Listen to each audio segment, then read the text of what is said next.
Dark Green Religion and Deep Ecology, Moving Towards a Synthesis of Traditionalism and Green Theory.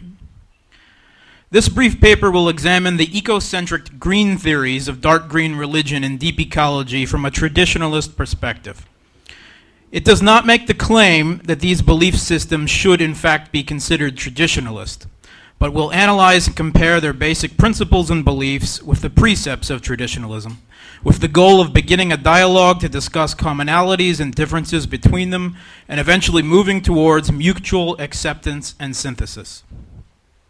This paper will also not examine the related phenomenon of the greening of the more established world religions such as Christianity, Islam, Hinduism, and Buddhism in light of modern ecological understanding and crises.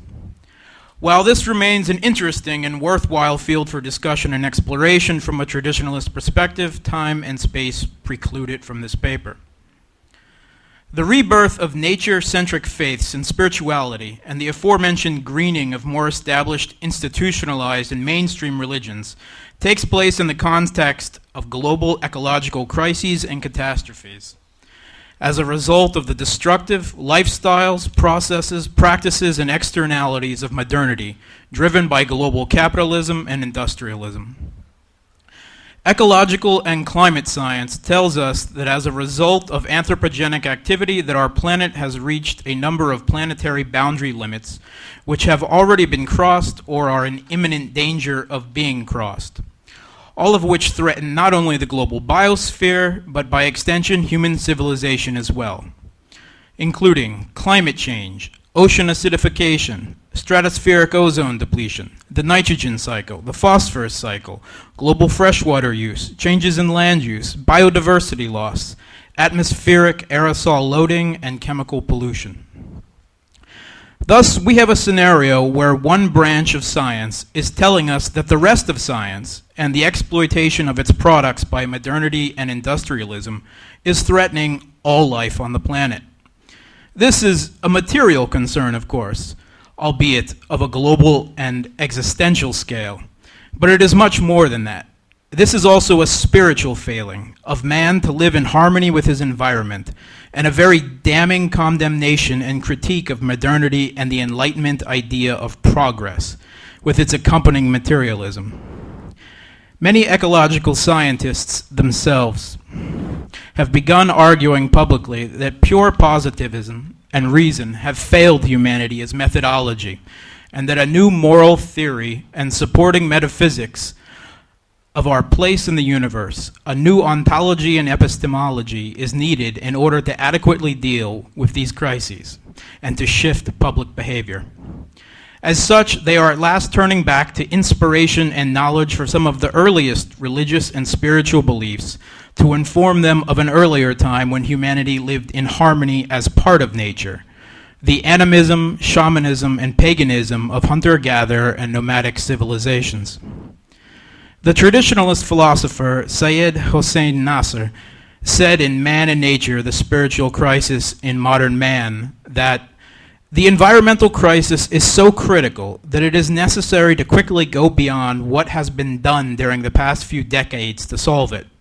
What is required is the re-examination of our very understanding of what it means to be human and of what nature is, along with the establishment of the harmony between man and nature. Bron Taylor, an American scholar and conservationist, professor of religion, nature, environmental ethics, and environmental studies at the University of Florida, has coined the term dark green religion and developed it as a field. He has broadly defined dark green religion as a bricolage of religions or spiritual sets of beliefs and practices, characterized by a central conviction that nature is sacred, has intrinsic value, and is therefore due reverent care. Tied in with this belief is a felt kinship with non-human entities and a conscious awareness of the interconnected and interdependent nature of life on the planet. Generally, these belief systems are deep ecological, biocentric, or ecocentric. Dark green religions, as a rule, reject an anthropocentric ontology and cosmogony, as well as positivist methodology, and are critical of modernity, materialism, consumerism, and the Enlightenment ideas of human progress. Dark green religions adopt a holistic rather than an atomized individualist perspective.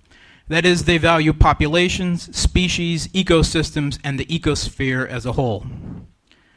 The inclusion of the term dark is a reflection of the recognition that as a part of sacred nature, man is in turn both predator and prey. A recognition of the scale and scope of the environmental crisis that confront us, and a reflection that in the end result, revolutionary action and violence may be necessary to save the planet and avert our own civilizational suicide. Taylor categorizes 4 inclusive general forms of dark green religion in the environmental milieu that have explanatory and interpretive power: spiritual animism, naturalistic animism, Gaian spirituality, and Gaian naturalism. These categories include with them such diverse belief systems as animism, shamanism, pantheism, panentheism, and many forms of paganism and ancient polytheism, as well as more modern forms of nature-centric spirituality, philosophies, and radical environmental activism. Deep ecology, a modern ecocentric environmental philosophy with strong spiritual overtones, developed foremost by Norwegian philosopher Arne Nies, can be considered to fit within these categories of dark green religion. Obviously, not all of these types of dark green religion correspond well with traditionalism, any more than all branches of Christianity or Islam do. However, many of them, particularly those informed by ancient traditions such as spiritual animism, do. While a diverse and eclectic field, the most vital defining characteristics of traditionalism are commonly held to include the principle of perennialism, inversion, the necessity of initiation, and a focus on esotericism over exotericism. In terms of perennialism, dark green religions hold nature itself to be sacred, and in one fashion or another, divine. One of the only and perhaps most vital universalisms is the dependence of all humanity on the earth. No matter how disassociated and alienated from nature we may be in our modern urbanized lives, we all in the end depend on the natural world, the biosphere as our life support system. All of humanity can find common and original ground on the necessity of maintaining and living in harmony with the natural world on both existential and spiritual grounds.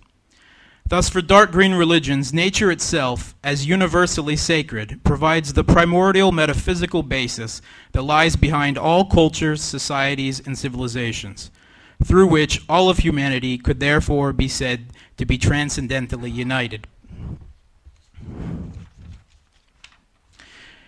In terms of inversion, the principle that all change and development in the Western world, and now spread to the rest of the world through capitalist globalization, has been for the worse, traditionalism and dark green religion are in firm alignment.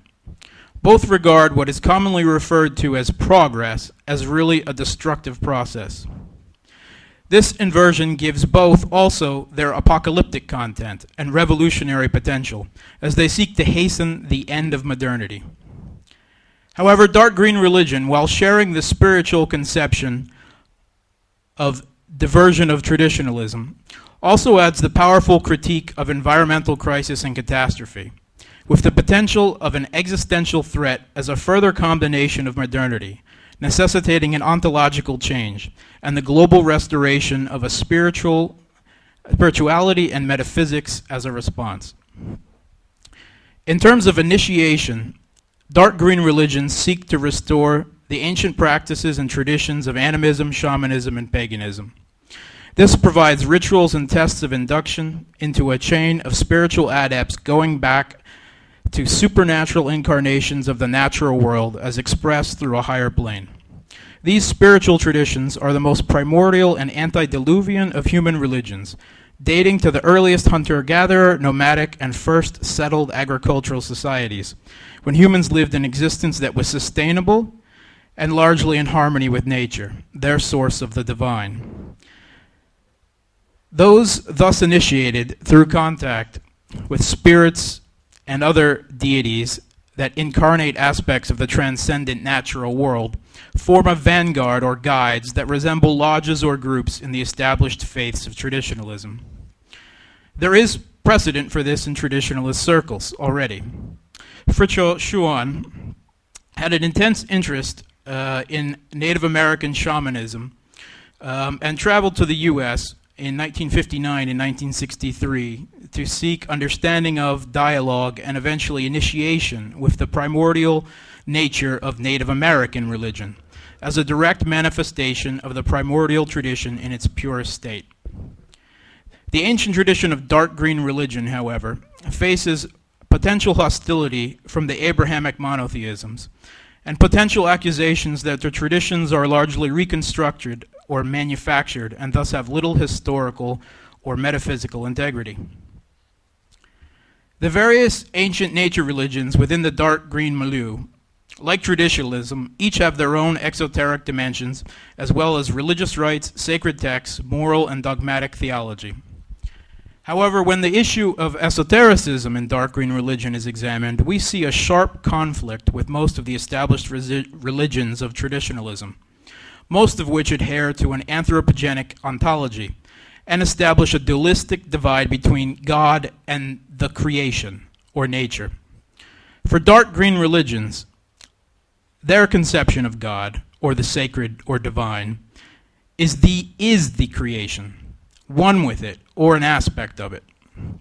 They demand the establishment of an ecocentric ontology as a creed of faith and a means of restoring a sustainable balance between man and the natural world, which is at the same time both natural and supernatural.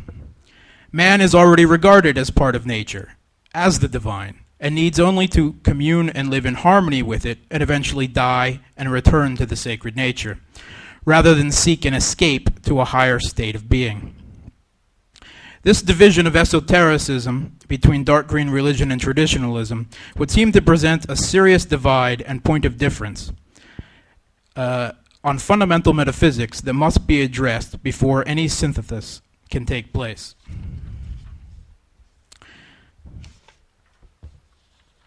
So in conclusion, the ancient nature religions within dark green religions have much in common with the established religious forms of traditionalism. Most importantly, the quest for a return to a less materialistic and more spiritual society and the rejection of modernity and progress.